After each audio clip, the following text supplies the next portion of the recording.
જય શ્રી કૃષ્ણ મારા વાલા મિત્રો, સ્વાગત છે તમારું અમારી ચેનલમાં।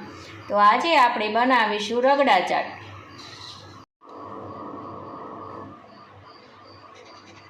તો સૌથી પહેલાં આપણે અહીં સફેદ વટાણા લીધા છે, જે મેં 6 કલાક પહેલાં પલાળીને રાખ્યા હતા। વટાણા આપણા સરસ રીતે પલળી ગયા છે।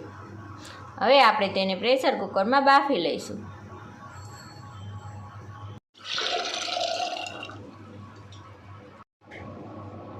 વટાણા ભેગું આપણે બટેટાને પણ સરસ રીતે બાફી લઈશું।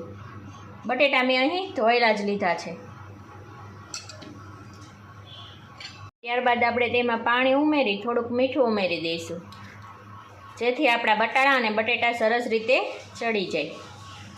હવે આપણે તેને 5 વિસલ લગાવી દઈશું, જેથી વટાણા થોડા કડક હોય એટલે જલ્દી ચડી જાય સરસ રીતે।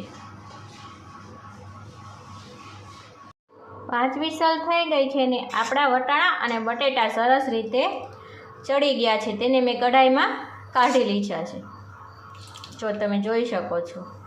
હવે આપણે આ જ કઢાઈમાં આપણે રગડો બનાવી લઈશું। બટેટા પણ આપણા સરસ રીતે ફોલાઈ ગયા છે। હવે આપણે તેને મેસરની મદદથી મેશ કરી લઈશું।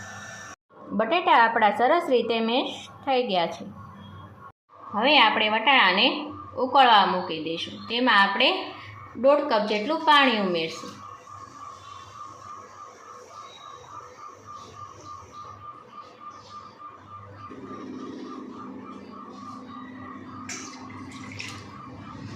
ત્યારબાદ આપણે જે બટેટા મેશ કર્યા હતા તે ઉમેરી દઈશું।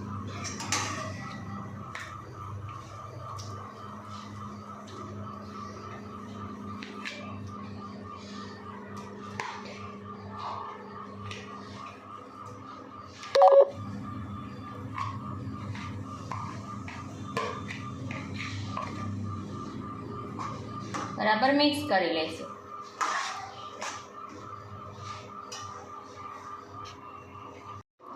ત્યારબાદ આપણે તેમાં 1 ચમચી જેટલું મીઠું નાખીશું।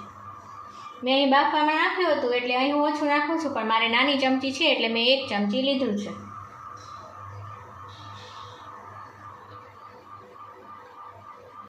ત્યારબાદ આપણે તેમાં 1 ચમચી જેટલું મરચું ઉમેરી દઈશું। તમારા ઘરમાં જે પ્રમાણે ખાતા હોય તીખું એ પ્રમાણે ઉમેરવાનું।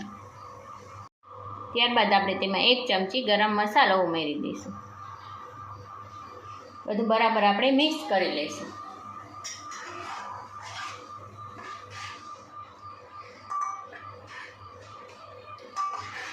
હવે આપણે તેને ઉકળવા દઈશું ધીમી ફ્લેમ ઉપર,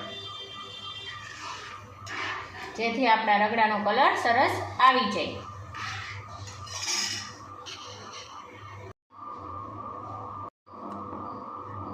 હવે આપણો રગડો સરસ રીતે થઈ ગયો છે અને કલર પણ સરસ રીતે આવી ગયો છે। મેં અહીં કાશ્મીરી મરચું વાપર્યું હતું એટલે કલર સરસ આવી ગયો છે, જો તમે જોઈ શકો છો।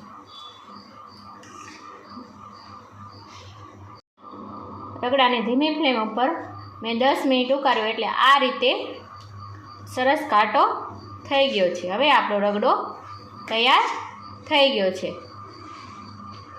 આપણે રગડાને સર્વ કરી લઈશું। આપણે થોડી લસણની ચટણી ઉમેરશું।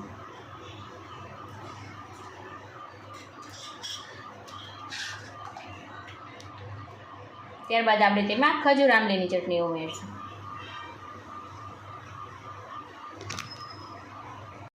ત્યારબાદ આપણે તેમાં સીંગ ઉમેરશું।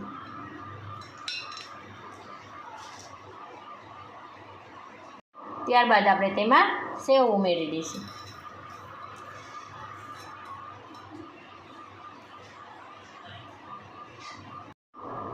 ત્યારબાદ આપણે તેમાં થોડા કાંદા ઉમેરી દઈશું।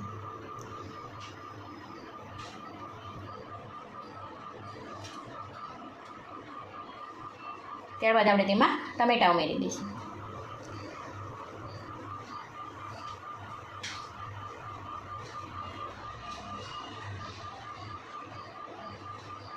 ત્યારબાદ આપણે તેમાં થોડી કોથમીર ઉમેરી દઈશું।